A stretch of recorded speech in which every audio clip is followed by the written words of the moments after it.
भारत एवं समस्त विश्व को धम्म का ज्ञान, बुद्धि का ज्ञान एवं शांति का संदेश देने वाले शाक्य मुनि गौतम बुद्ध के धम्म के सिद्धांतों, बौद्ध धर्म की भारत को देन पर एवं समस्त विश्व को बौद्ध धर्म की देन और बुद्ध धर्म के इतिहास पर महत्वपूर्ण पुस्तकें पढ़िए और समाज को वह दिशा दीजिए जो गौतम बुद्ध ने 2500 वर्षों पहले देकर संसार को बौद्धमय किया।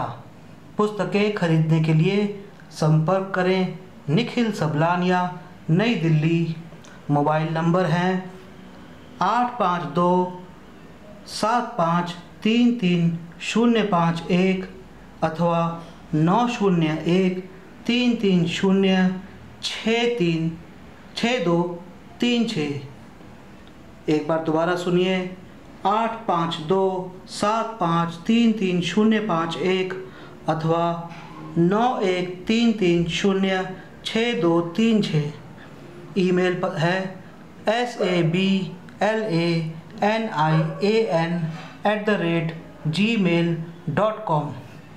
अधिक जानकारी के लिए हमारा फेसबुक पेज लाइक करें, doctor B.R. Ambedkar books.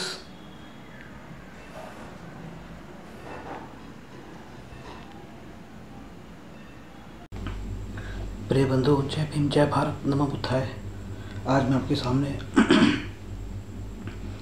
Bodhisattva Bharat Ratna Baba Saheb doctor Bhimrao Ambedkar ji द्वारा लिखे गए महान बौद्ध ग्रंथ बुद्ध एंड हिज धम्म का हिंदी रूपांतर, हिंदी अनुवाद भगवान बुद्ध और उनका धम्म, जिसके अनुवादक हैं बद्रिंदानंद कोसलैन और इसके प्रकाशक हैं सम्यक प्रकाशन एवं गौतम प्रकाशन, दिल्ली।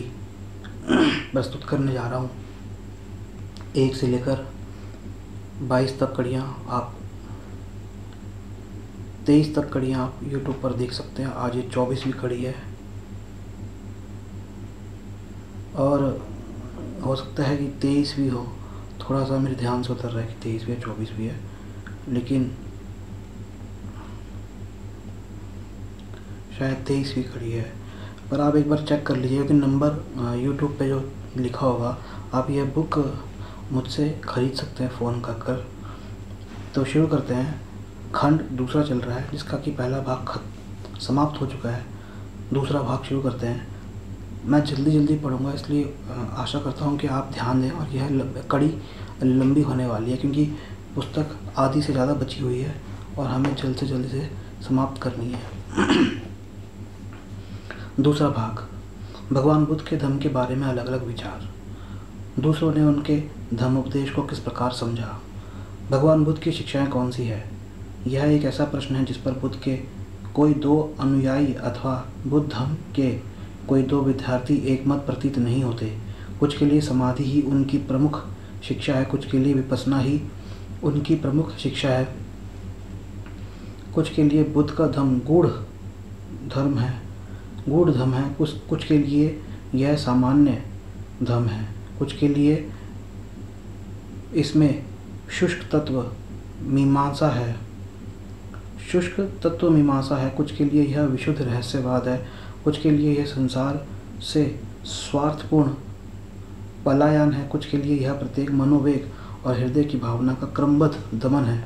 बौद्ध धर्म के संबंध में नाना प्रकार के और भी विचारों का संग्रह किया जा सकता है। विचारों में यह परस्पर भिन्नता आश्चर्यजनक है। इसमें से कुछ विचार ऐसे लोगों के हैं जिनके मन में कुछ खास बातों के लिए विशेष आकर्षण है। ऐसे लोग भी हैं जो मानते हैं कि बुद्ध धम्म का सार समाधि या विपश्यना या गूढ़ता में है। दूसरे विचार बौद्ध धम्म के अधिकांश लेखकों के प्राचीन भारतीय इतिहास के विद्यार्थी होने के परिणाम है। उनका बौद्ध धम्म का अध्ययन आकस्मिक और अनियमित है।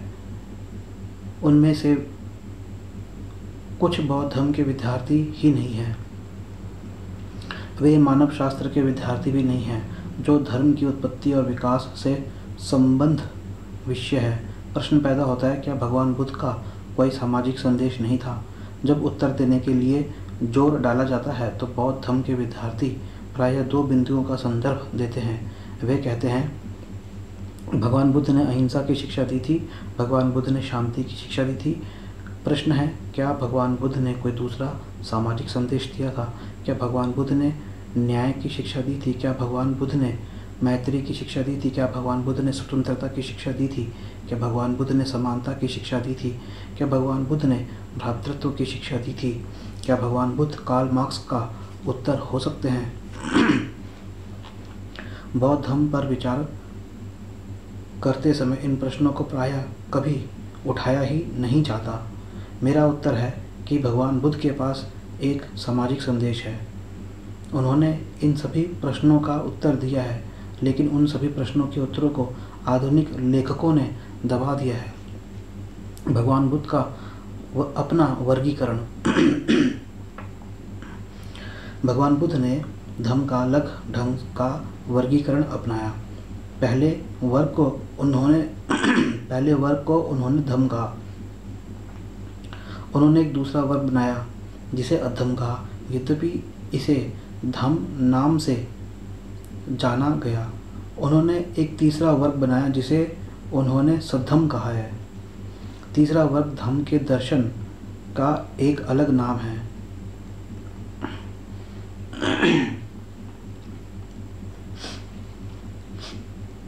भगवान बुद्ध के धम्म को समझने के लिए यह आवश्यक है कि इन तीन वर्गों को आवश्यक रूप से समझा जाए, धम्म, अधम्म तथा सद्धम्म।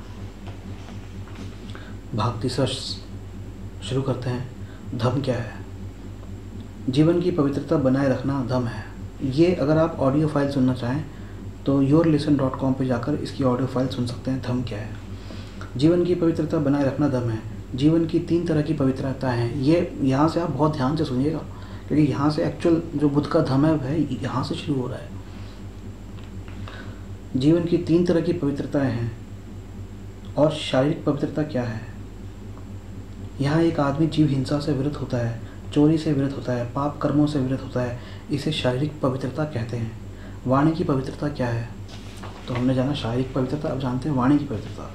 यहाँ एक आदमी झूठ बोलने से विरत रहता है। मानसिक पवित्रता क्या है? यहाँ एक भिक्खु, तो पहले हुई शारीरिक, अब वाणी और अब मानसिक। यहाँ एक भिक्खु जब कामछंद से ग्रस्त रहता है तो वह जानता है कि मुझ में कामछंद है। यदि वह कामछंद से ग्रस्त नहीं रहता तो वह जानता है कि मुझ में कामछंद नहीं है। वह यह भी जानता है कि अनुत्पन्न कामछंद की उत्पत्ति किस प्रकार होती है, और जब वह उत्पन्न हो जाए तो उसे कैसे त्यागा जा सकता है, तथा किस तरह भविष्य में कामछंद उत्पन्न नहीं होता। यदि उसमें दुष्ट भाव होता है तो वह जानता है कि मुझ में दुष्ट भाव द्वेष है। वह उसकी उत्पत्ति और त्याग को भी जानता है, और यह भी जानता है कि भविष्य में किस प्रकार उसकी पुनरावृत्ति नहीं होगी। यदि उसमें आलस्य तंद्रा की उत्पत्ति हुई रहती है तो वह जानता है कि मुझ में आलस्य तंद्रा उत्पन्न है। यदि उसमें कुछ विचिकित्सा या कहीं संशय उत्पन्न रहती है तो वह जानता है कि मुझ में विचिकित्सा उत्पन्न है। वह यह भी जानता है कि किस प्रकार इसकी उत्पत्ति होती है, किस प्रकार उसे त्यागा जाता है, और किस प्रकार भविष्य में इसकी उत्पत्ति नहीं होती। यही मानसिक पवित्रता कहलाती है। जो शरीर, वाणी और मन से पवित्र है, निष्पाप, स्वच्छ और पवित्रता से युक्त हैं, उसे लोग निष्कलंक अर्थात पाप धो डालने वाला नाम से पुकारते हैं। पवित्रता तीन प्रकार की होती है। शरीर की पवित्रता, वाणी की पवित्रता तथा मन की पवित्रता। शरीर की पवित्रता क्या है? यहाँ एक आदमी जीव हिंसा से विरत रहता है, चोरी से विरत रहता है, कामाचार से विरत रहता है, इसे शरीर की पवित्रता कहते हैं। वाणी की पवित्रता क्या है? यहाँ एक आदमी झूठ बोलने से विरत रहता है, व्यर्थ की बातचीत से विरत रहता है, यह वाणी की पवित्रता कहलाती है। मन की पवित्रता क्या है? एक आदमी लोभी अथवा द्वेषपूर्ण नहीं होता और सम्यक दृष्टि रखता है, इसे मन की पवित्रता कहते हैं। ये तीन प्रकार की पवित्रताएं हैं। ये दुर्बलताएं पांच तरह की हैं जो ज्ञानार्जन में दुर्बलता का कारण होती हैं। कौन सी पांच? जीव हिंसा, चोरी, कामाचार, मिथ्याचार, झूठ, शराब और नशीली वस्तुओं का सेवन, जो आदमी को निकम्मा बनाते हैं। ये पांच कारण हैं जो विफलता की ओर ले जाते हैं। जब ज्ञानार्जन में दुर्बलता के पांच कारण दूर हो जाते हैं तो चार स्मृति उपस्थानों की उत्पत्ति होनी चाहिए। यहाँ एक भिक्खु काया के प्रति कायानुपस्सना करता हुआ विहार करता है, वह प्रयत्नशील, जागरूक, स्मृतिमान और लोक में विद्यमान लोभ तथा दौर्मनस्य को काबू में किए हुए होता है। वह वेदनाओं के प्रति वेदनानुपस्सी हो विहार करता है, वह चित्त के प्रति चित्तानुपस्सी हो विहार करता है, वह चित्त में उत्पन्न होने वाले विचारों के प्रति धम्मानुपस्सी हो विहार करता है, वह प्रयत्नशील, जागरूक, स्मृतिमान और लोक में विद्यमान लोभ तथा दौर्मनस्य को काबू में किए हुए होता है।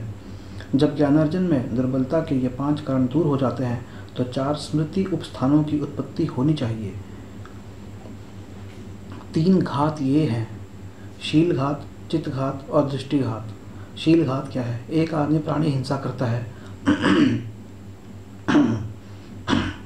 चोरी करता है, काम भोग संबंधी मिथ्याचार करता है, झूठ बोलता है, चुगली खाता है, कठोर बोलता है तथा व्यर्थ बोलता है, यह शील घात कहलाता है। चित्त घात क्या है? एक आदमी लोभी होता है, दौर्मनस्य से युक्त होता है, यह चित्त घात कहलाता है। दृष्टि घात क्या है?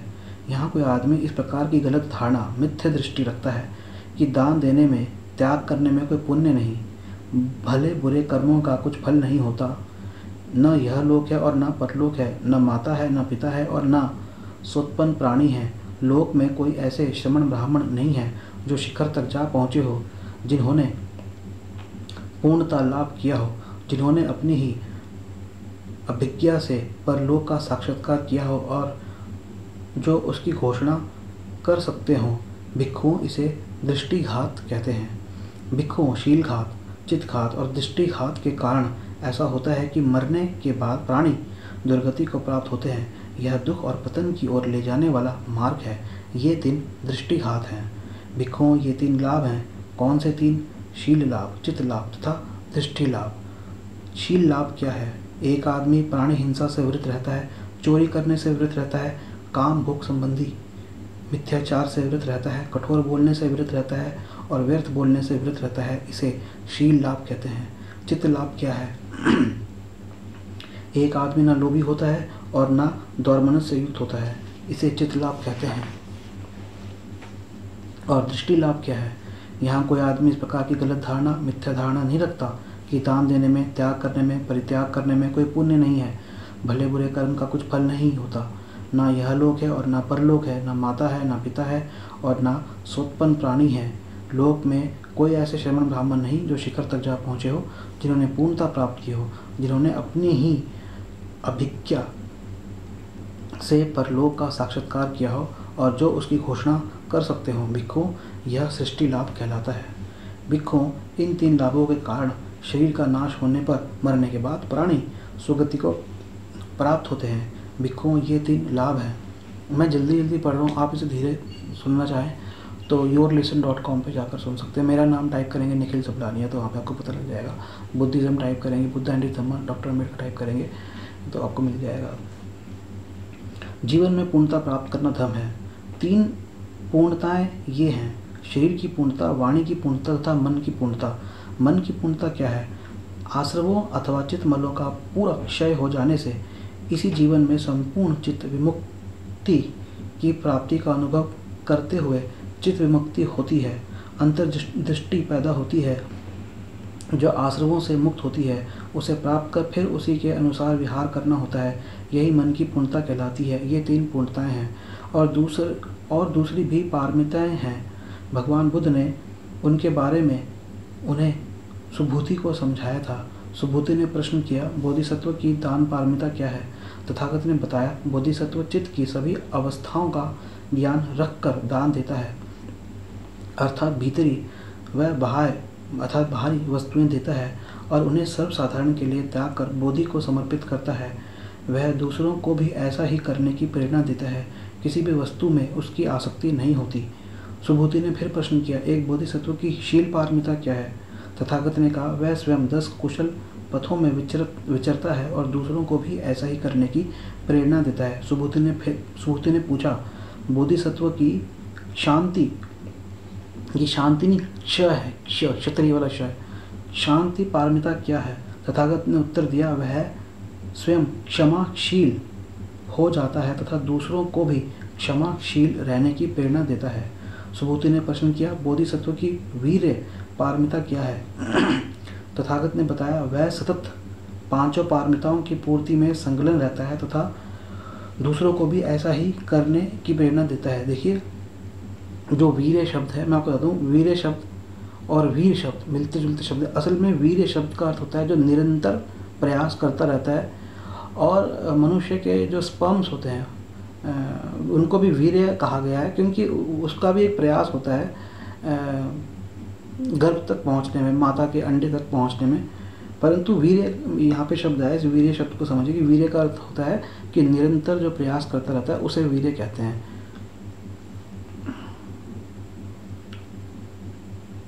सुबोधि ने आगे पूछा, बोधिसत्व की समाधि पारमिता क्या है?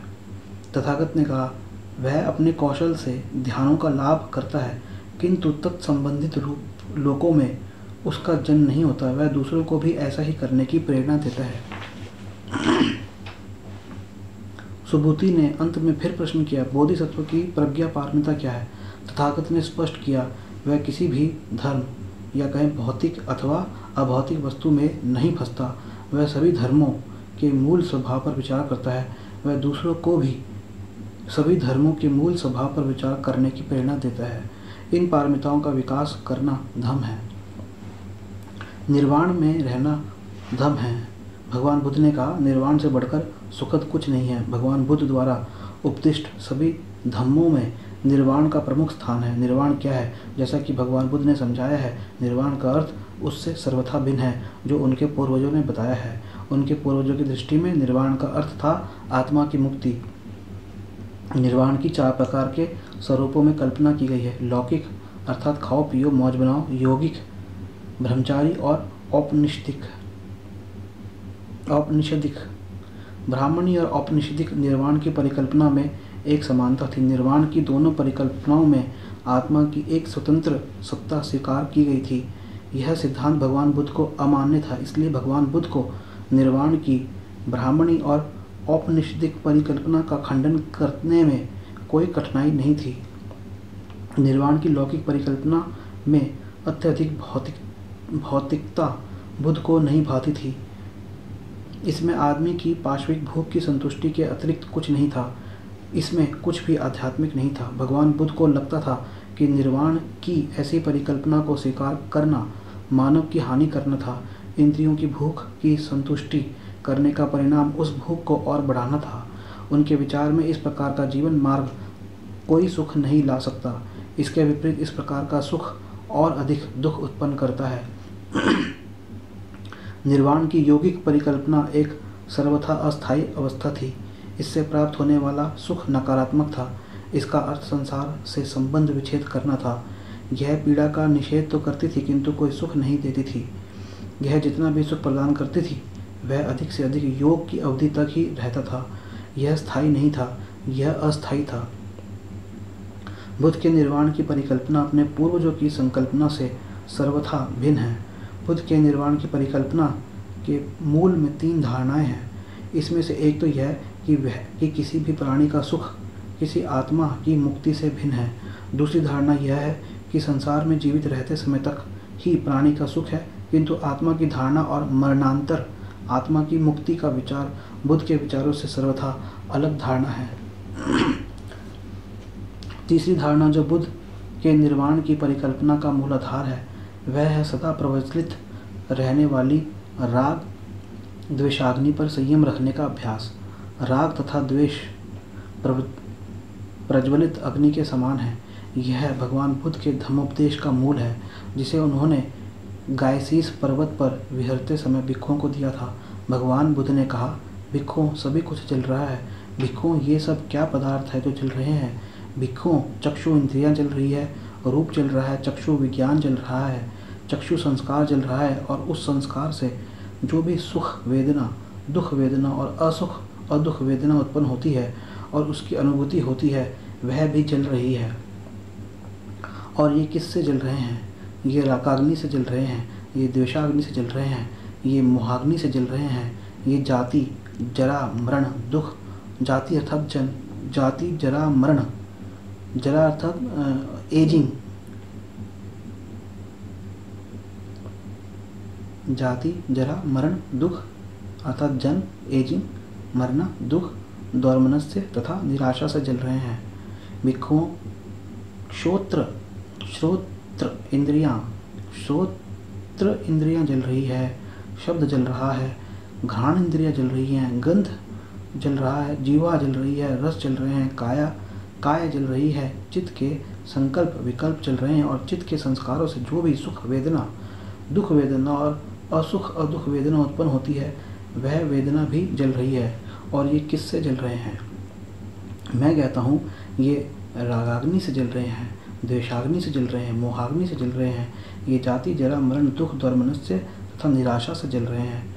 भिक्षुओं इसका ज्ञान होने से विज्ञ और श्रेष्ठ जनों के मन में उपेक्षा उत्पन्न होती है। उपेक्षा उत्पन्न होने से रागाग्नि आदि शांत होते हैं और रागाग्नि आदि के शांत हो जाने से वह मुक्त हो जाता है और मुक्त हो जाने से वह जानता है कि मैं मुक्त हो गया हूँ। निर्वाण कैसे सुखद हो सकता है? यह एक और प्रश्न है जिसका उत्तर अपेक्षित है।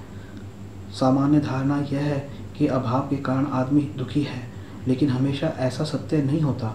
आदमी तब भी दुखी रहता है जब उसके पास सब कुछ पर्याप्त हो। दुख तो लोभ का परिणाम है और लोभ उन दोनों के लिए हानिकारक होता है जिनके पास नहीं है और जिनके पास है। भगवान बुद्ध ने भिक्षुओं को दिए एक प्रवचन में यह बात भली भांति सुस्पष्ट कर दी है। भिक्षुओं लोभ से लुब्ध, द्वेष और दुष्ट और मोह से मूढ़ बंधन में जकड़े चित्त के कारण आदमी अपने दुखों से दुखी रहता है। आदमी दूसरों के दुखों से दुखी रहता है। आदमी मानसिक वेदना और पीड़ा अनुभव करता है। किंतु यदि लोभ, द्वेष तथा मोह का मूलोच्छेद हो जाए तो आदमी न अपने दुखों से दुखी रहेगा, न दूसरों के दुखों से दुखी रहेगा और न मानसिक वेदना और पीड़ा का अनुभव करेगा।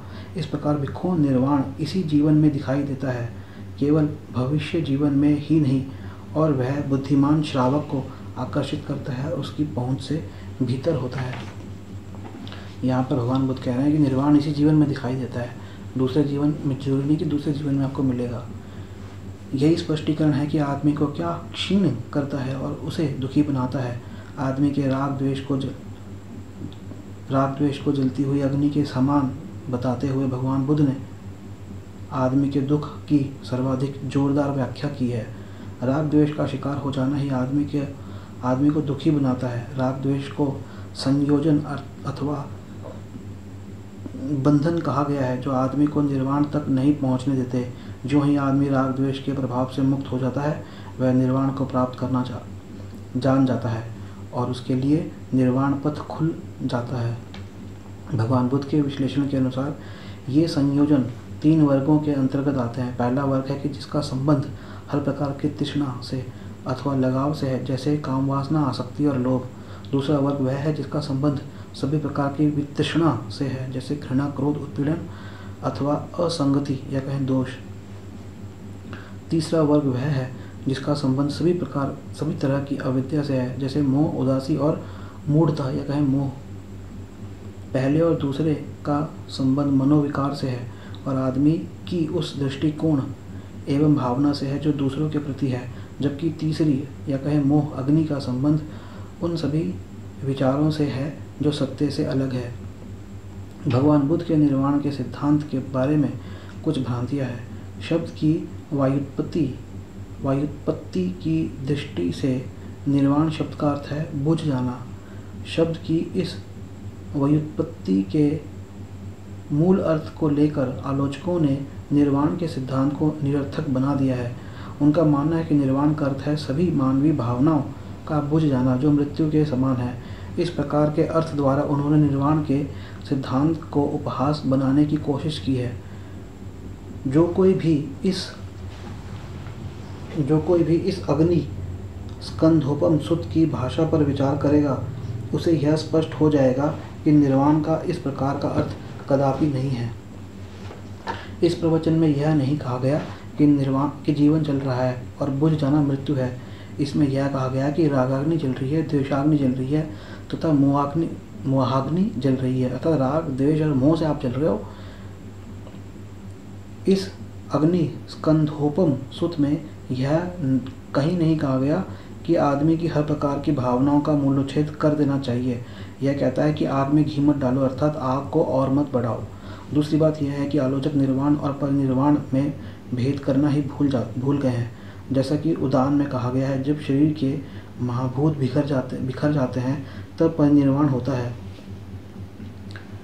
उसकी सभी संज्ञाएं रुक जाती हैं, सभी वेदनाओं का नाश हो जाता है, सभी प्रकार की प्रक्रिया बंद हो जाती है और चेतना जाती रहती है। इस प्रकार परिनिर्वाण का अर्थ है पूरी तरह बुझ जाना। निर्वाण का कभी भी यह अर्थ नहीं हो सकता। निर्वाण का अर्थ है अपनी भावनाओं पर पर्याप्त संयम रखना, जिससे आदमी धर्म के मार्ग पर चलने के योग्य बन सके। इसका इससे अतिरिक्त और कोई दूसरा आशय नहीं है। रात को समझाते हुए स्वयं भगवान बुद्ध ने यह स्पष्ट किया था कि सदाचारपूर्ण जीवन का ही दूसरा नाम निर्वाण है। एक बार राध थेर भगवान बुद्ध के पास आए। भगवान बुद्ध को अभिवादन कर एक और बैठ गए। इस प्रकार बैठे हुए राध थेर ने भगवान बुद्ध से कहा, बंदे, निर्वाण किस लिए है? तथागत ने उत्तर दिया, निर्वाण का अर्थ है वासनाओं से मुक्ति। लेकिन बंदे, निर्वाण का उद्देश्य क्या है? राज निर्वाण प्राप्ति से सदाचारपूर्ण जीवन जिया जाता है। जीवन का लक्ष्य निर्वाण ही है, निर्वाण ही ध्येय है। निर्वाण का अर्थ बुझ जाना नहीं है। यह बात सारिपुत्र ने भी अपने इस उपदेश में स्पष्ट की है। एक बार भगवान बुद्ध सावत्थी में अनाथ पिंडिक के जेतवनाराम में विहार कर रहे थे, जहाँ सारिपुत्र भी ठहरे हुए थे। भगवान बुद्ध ने भिक्षुओं को संबोधित करते हुए कहा, भिक्षुओं, धम्म के भागीदार बनो, भौतिक वस्तुओं के नहीं। तुम सभी के प्रति अनुकंपा रखते हुए मैं चाहता हूँ कि ऐसा ही हो। भगवान बुद्ध ने ऐसा कहा और तब वह उठकर गंधकुटी में चले गए। सारिपुत्र पीछे रह गए। तब भिक्षुओं ने सारिपुत्र से प्रार्थना की कि वह बताएं कि निर्वाण क्या है। तब सारिपुत्र ने भिक्षुओं को समझाते हुए कहा, भिक्षुओं, लोभ बुरी चीज़ है, देश द्वेष बुरा है। इस लोभ और इस द्वेष से मुक्ति पाने का साधन मध्यम मार्ग ही है, जो आँख देने वाला है, जो ज्ञान देने वाला है, जो हमें शांति, अंतर्दृष्टि, अभिज्ञा, बोधि तथा निर्वाण की ओर ले जाता है। यह मध्यम मार्ग क्या है? यह मध्यम मार्ग आर्य अष्टांगिक मार्ग के अतिरिक्त कुछ नहीं है। यह है सम्यक दृष्टि, सम्यक संकल्प, सम्यक वाणी, सम्यक कर्मांत, सम्यक आजीविका, सम्यक व्यायाम अर्थात प्रयत्न, सम्यक स्मृति तथा सम्यक समाधि। भिक्षु, यही मध्यम मार्ग है। हाँ भिक्षु, क्रोध बुरी चीज़ है, द्वेष बुरी चीज़ है और ईर्ष्या बुरी चीज़ है। मात्सर्य बुरी चीज़ है, कंजूसीपन बुरी चीज़ है, लालच बुरी चीज़ है, ढोंग बुरी चीज़ है, ठगी बुरी चीज़ है, उद्दंडता बुरी चीज़ है, मोह बुरी चीज़ है तथा प्रमाद बुरी चीज़ है। मोह तथा प्रमाद के नाश के लिए मध्य मार्ग है, जो आँख देने वाला है, जो ज्ञान देने वाला है, जो हमें शांति, अभिज्ञा, बोधि तथा निर्वाण की ओर ले जाता है। निर्वाण आर्य अष्टांगिक मार्ग के अतिरिक्त और कुछ नहीं है। इस प्रकार सारिपुत्र ने कहा। प्रसन्नचित्त भिक्षुगण सारिपुत्र का प्रवचन सुन प्रमोदित हुए। निर्वाण के मूल में जो विचार है वह यही है कि यह सदाचरण का पथ है। किसी को भी निर्वाण का कुछ और अर्थ नहीं लगाना चाहिए। संपूर्ण उच्छेदवाद एक अंत है और परिनिर्वाण दूसरा अंत है। परिनिर्वाण मध्यम मार्ग है, निर्वाण मध्यम मार्ग है। यदि निर्वाण को इस प्रकार ठीक तरह से समझ लिया जाए तो निर्वाण के संबंध में सारी भ्रांतियाँ दूर हो जाएंगी। तृष्णा का त्याग धर्म है। धम्मपद में भगवान बुद्ध ने कहा है, आरोग्य से बढ़कर लाभ नहीं, संतोष से बढ़कर धन नहीं। यह संतोष का अर्थ बेचारगी अथवा परिस्थिति के सामने झुक जाना नहीं समझा जाना चाहिए। ऐसा समझ बैठना भगवान बुद्ध की दूसरी शिक्षाओं के सर्वथा प्रतिकूल होगा। भगवान बुद्ध ने ऐसा नहीं कहा कि धन्य हैं वे जो गरीब हैं। भगवान बुद्ध ने यह कभी नहीं कहा कि जो पीड़ित हैं उन्हें अपनी परिस्थिति बदलने का प्रयास नहीं करना चाहिए, अपितु दूसरी ओर उन्होंने कहा है कि ऐश्वर्य का स्वागत है और उपेक्षावान होकर कष्ट सहते रहने के स्थान पर वीर्य उत्साहपूर्वक परिस्थिति को बदलने का प्रयास करने का उन्होंने उपदेश दिया है।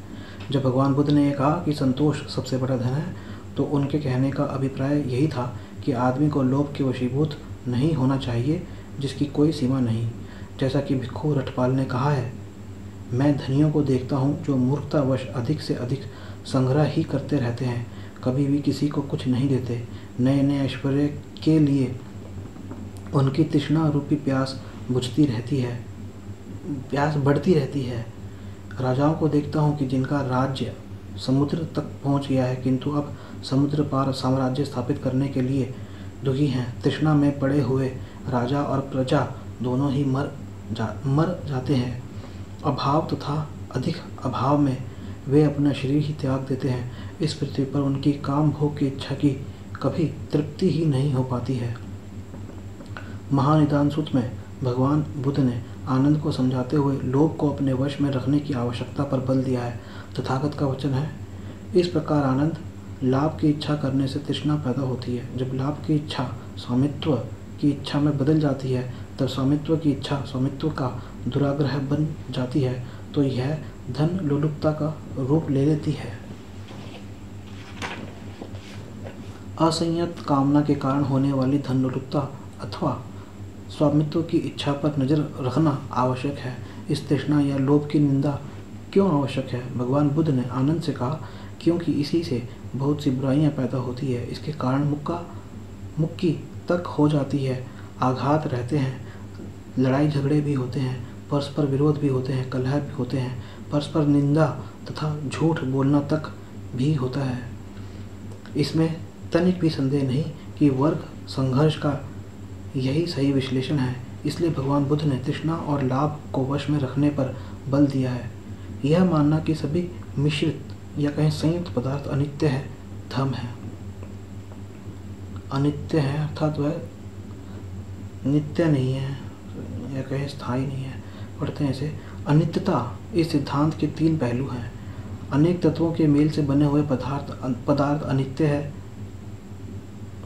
व्यक्तिगत रूप से प्रत्येक प्राणी अनित्य है। प्रत्यय समुत्पन्न वस्तुओं का स्वसत्व अनित्य है। अनेक तत्वों के मेल से बने पदार्थों की अनित्यता की बात महान बौद्ध दार्शनिक असंग ने अच्छी तरह समझाई है। असंग कहते हैं सभी पदार्थ हेतु तथा प्रयासों से उत्पन्न है और उनका कोई स्वतंत्र अस्तित्व नहीं है। जब हेतु प्रत्ययों का उच्छेद हो जाता है तो पदार्थ विनाश को प्राप्त होते हैं।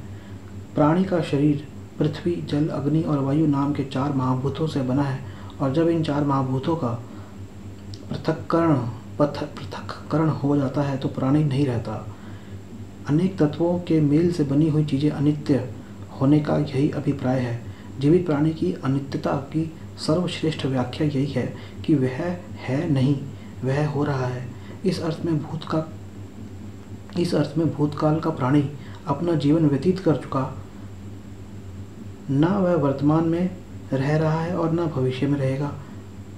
भविष्यत काल का प्राणी रहेगा लेकिन ना रहा है और ना रहता है। वर्तमान काल का प्राणी रहता है लेकिन ना रहा है और ना रहेगा। संक्षेप यही है कि मानव निरंतर परिवर्तनशील है, निरंतर संवर्धनशील है।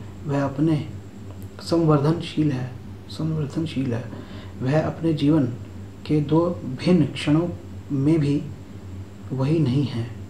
इस अनित्यता सिद्धांत का तीसरा पहलू एक सामान्य आदमी के लिए थोड़ा दुर्बोध है। यह समझना बहुत आसान है कि प्रत्येक आदमी किसी न किसी समय अवश्य मर जाएगा, किंतु यह समझ सकना उतना ही सरल नहीं है कि किस प्रकार एक आदमी जीवित रहते हुए परिवर्तित होता रहता है। यह कैसे संभव है? भगवान बुद्ध का उत्तर था, यह इसलिए संभव है क्योंकि सब कुछ अनित्य है। आगे चलकर अनित्यता का यह सिद्धांत शून्यवाद कहा जाने लगा। बौद्ध शून्यता का अर्थ पूर्ण निषेध नहीं है, इसका अर्थ इतना ही है कि संसार में स्वाभाविक तौर से प्रतिक्षण सतत परिवर्तन हो रहा है। बहुत कम लोग ही इस बात को समझ पाते हैं कि शून्यता के ही कारण सभी कुछ संभव है। इसके बिना संसार में कुछ भी संभव नहीं होता।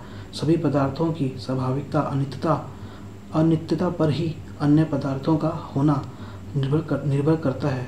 यदि पदार्थों में सतत परिवर्तन न हो और वे स्थायी और अपरिवर्तनशील हों, तब एक रूप से दूसरे रूप में जीवन का सारा विकास और जीवित प्राणियों का परिवर्धन बिल्कुल रुक जाएगा। यदि आदमी मर जाते या उनमें परिवर्तन आ जाता किंतु वे उसी अवस्था में अपरिवर्तित स्थिति में रहते तो उसका क्या परिणाम होता? मानव जाति की प्रगति सर्वथा रुक जाती। यदि शून्य का अर्थ अभाव या खालीपन मान लिया जाए तो कई कठिनाइयाँ उत्पन्न हो जाएंगी, किंतु ऐसा है नहीं। शून्य एक बिंदु के समान है जो एक पदार्थ है, किंतु उसकी न तो कोई चौड़ाई है और न ही लंबाई। भगवान बुद्ध का यह उपदेश था कि सभी पदार्थ अनित्य है। भगवान बुद्ध के इस सिद्धांत से हमें यह शिक्षा मिलती है कि यह अधिक महत्व का प्रश्न है। यह अनित्यता के सिद्धांत की शिक्षा बहुत सरल है। किसी भी पदार्थ के प्रति आसक्ति मत रखो। इसका अर्थ अनासक्ति को उत्पन्न करता है। संपत्ति के प्रति अनासक्ति, संबंधियों के, मित्रों के तथा परिचितों के प्रति अनासक्ति। भगवान बुद्ध ने कहा सभी चीज़ें अनित्य हैं। कर्म को नैतिक व्यवस्था का उपकरण या कहें साधन मानना धर्म है। भौतिक संसार में एक प्रकार का नियम है। निम्नलिखित तथ्यों से यह सिद्ध हो जाता है। आकाश के नक्षत्रों के चलन एवं कार्य में एक प्रकार का नियम है। एक प्रकार के नियम के अनुसार ही ऋतुएं नियमित रूप से आती हैं और जाती हैं। एक प्रकार के नियम के अनुसार ही बीजों से वृक्ष उत्पन्न होते हैं, वृक्षों में फल लगते हैं और फलों से फिर बीज प्राप्त होते हैं। बौद्ध परिभाषा में यह नियम बीज नियम तथा ऋतु नियम कहलाते हैं। इसी प्रकार क्या समाज में भी कोई नैतिक क्रम है? यदि है तो वह कैसे उत्पन्न होता है? इसका संरक्षण कैसे होता है? जो ईश्वर में विश्वास रखते हैं उन्हें इस प्रश्न का उत्तर देने में कोई कठिनाई नहीं है। उनका उत्तर सरल है। उनका कहना है कि संसार का नैतिक क्रम दैवी विधान द्वारा संरक्षित है। ईश्वर ने संसार की रचना की है और ईश्वर ही संसार का श्रेष्ठ कर्ता धर्ता है। वही भौतिक तथा नैतिक नियमों का रचयिता भी है। उनका कहना है कि संसार का नैतिक नियम आदमी की भलाई के लिए है, क्योंकि वे ईश्वर की आज्ञा है। आदमी को अपने रचयिता ईश्वर की आज्ञा का पालन करना ही होगा और ईश्वर की आज्ञा के पालन से ही यह संसार चलता है। इसके पक्ष में यही तर्क दिया जाता है कि संसार का नैतिक क्रम ईश्वर की इच्छा का परिणाम है। लेकिन यह व्याख्या किसी भी तरह संतोषप्रद नहीं है, क्योंकि यदि नैतिक नियम ईश्वर से उत्पन्न हुए और यदि ईश्वर ही नैतिक नियमों का आरंभ और अंत है और यदि आदमी ईश्वर की आज्ञा का पालन करने से नहीं बच सकता, तो संसार में इतनी नैतिक अराजकता अथवा अनैतिकता क्यों है? इस ईश्वरीय नियम का क्या प्रमाण है? इस ईश्वरीय नियम का व्यक्ति पर कैसा अधिकार है? यह महत्वपूर्ण प्रश्न है। लेकिन जो लोग यह मानते हैं कि संसार का नैतिक क्रम ईश्वर की इच्छा पर आधारित है, उनके पास इन प्रश्नों में से किसी का कोई संतोषजनक उत्तर नहीं है। इन कठिनाइयों पर पार पाने के लिए यह अवधारणा कुछ बदल दी गई है। यह कहा जाने लगा है कि निसंदेह ईश्वर की इच्छा से ही सृष्टि अस्तित्व में आई।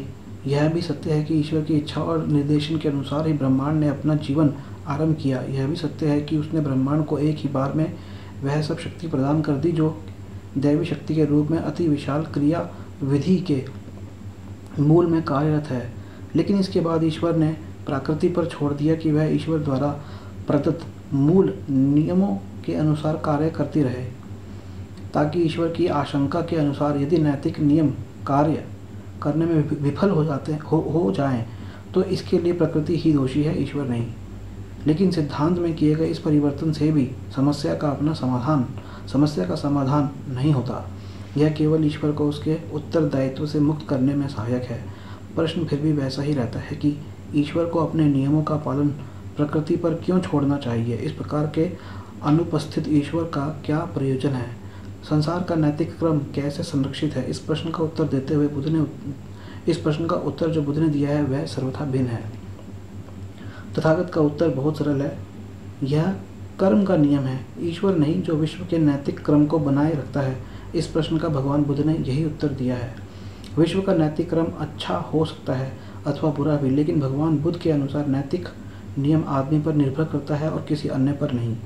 कर्म का अर्थ है मनुष्य द्वारा किया जाने वाला कर्म, और विपाक तो उसका परिणाम है। यदि नैतिक क्रम बुरा हो, यदि नैतिक क्रम बुरा हो तो इसका अर्थ है कि आदमी बुरा कर्म करता है। यदि नैतिक क्रम अच्छा है तो इसका अर्थ है कि आदमी अच्छा कर्म करता है। यहाँ पे अच्छा बुरा को बौद्ध शब्दों में कहेंगे कुशल और अकुशल। बुद्ध ने केवल कर्म की बात करके ही संतोष नहीं कर लिया, उन्होंने कर्म नियम की भी बात कही है, जो कर्म सिद्धांत का ही दूसरा नाम है। देखिए वहाँ पे मैं नैतिक क्रम बोला था, उस क्रम को क में जो र होता है, पेट का के पेट में र, वह अलग क्रम था। और कर्म जो माँ के ऊपर र होता है वो कर्म के, ये क माँ के ऊपर र होता है। कर्म के सिद्धांत की बात को बुद्ध का अभिप्राय था कि कर्म का फल उसी प्रकार उसका पीछा करता है जैसे दिन का पीछा रात करती है। यह एक नियम अथवा सिद्धांत की तरह है। कुशल कर्म द्वारा लाभ प्राप्त करने में कोई विफल नहीं हो सकता और अकुशल कर्म से होने वाली हानि से कोई भी नहीं बच सकता। इसलिए भगवान बुद्ध की देशना थी, कुशल कर्म करो ताकि मानवता उस नैतिक क्रम के पेट में रह, क्रम मतलब सीरियल क्रम से लाभान्वित हो सके, जो लाभ कुशल कर्म बनाए रखते हैं। कुशल कर्म मत करो, अकुशल कर्म मत करो, क्योंकि मानवता को उस अकुशल कर्म से पैदा होने वाले अनैतिक क्रम से हानि पहुंचेगी। यह हो सकता है कि किए गए कर्म और उससे होने वाले विपाक अर्थात फल के बीच कुछ अंतराल हो जाए, बहुधा ऐसा ही होता है। इस दृष्टि से कर्म के कई विभाग हैं, जैसे दिट्ठ धम्म वेदनीय कर्म, तुरंत फल देने वाला कर्म, उपपज्ज वेदनीय कर्म, कुछ समय बाद फल देने वाला कर्म, अप्राप रिय वेदनीय कर्म, अनिश्चित समय पर फल देने वाला कर्म। कर्म कभी कभी अहोसी कर्म की श्रेणी में भी आ सकते हैं, अर्थात ऐसा कर्म जिसका कुछ विपाक ही ना हो। इस अहोसी कर्म के अंतर्गत वे सब कर्म आते हैं जो या तो इतने दुर्बल होते हैं कि वे प्रभावी नहीं होते, अर्थात उनका कोई विपाक नहीं होता, अथवा जो अन्य सबल कर्म द्वारा उस समय प्रभावहीन कर दिए जाते हैं जब उनका फल होने वाला होता है।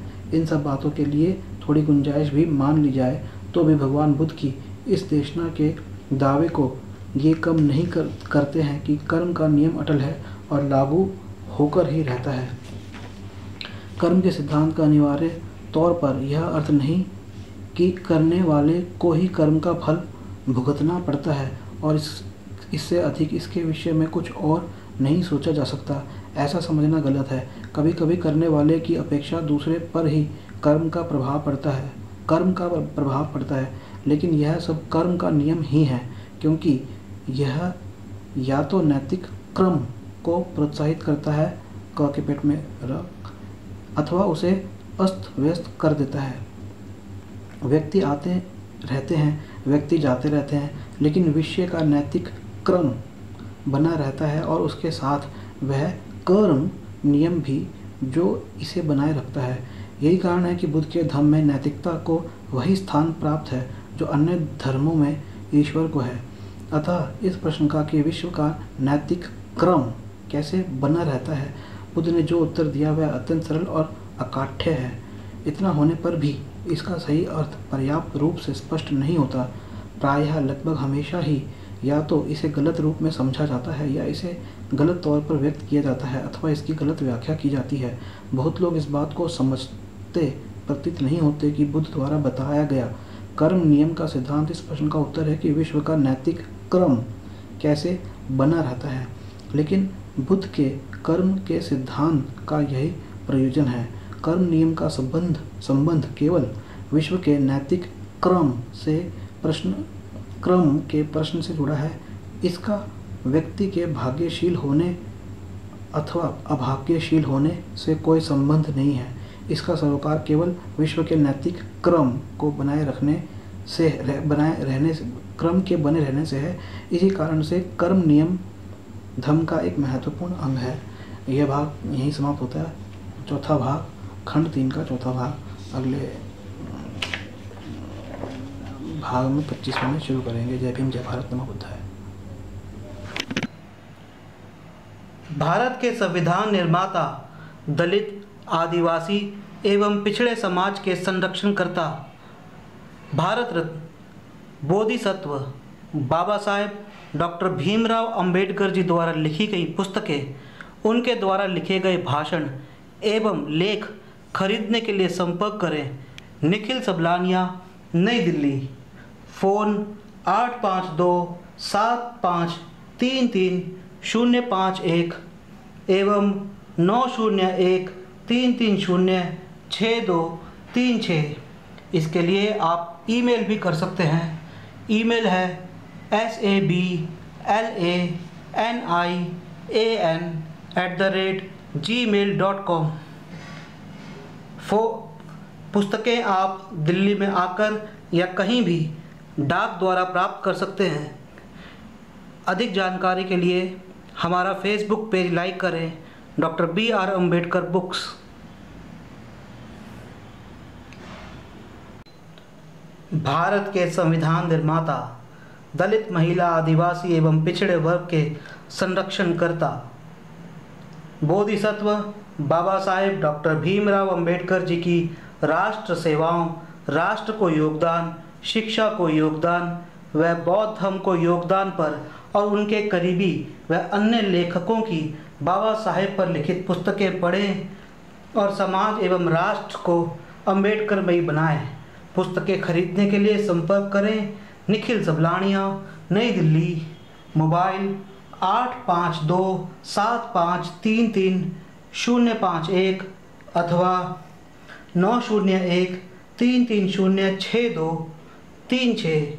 ईमेल है sablanIan@gmail.com। अधिक जानकारी के लिए संपर्क करें Facebook page doctor BR Ambedkar books.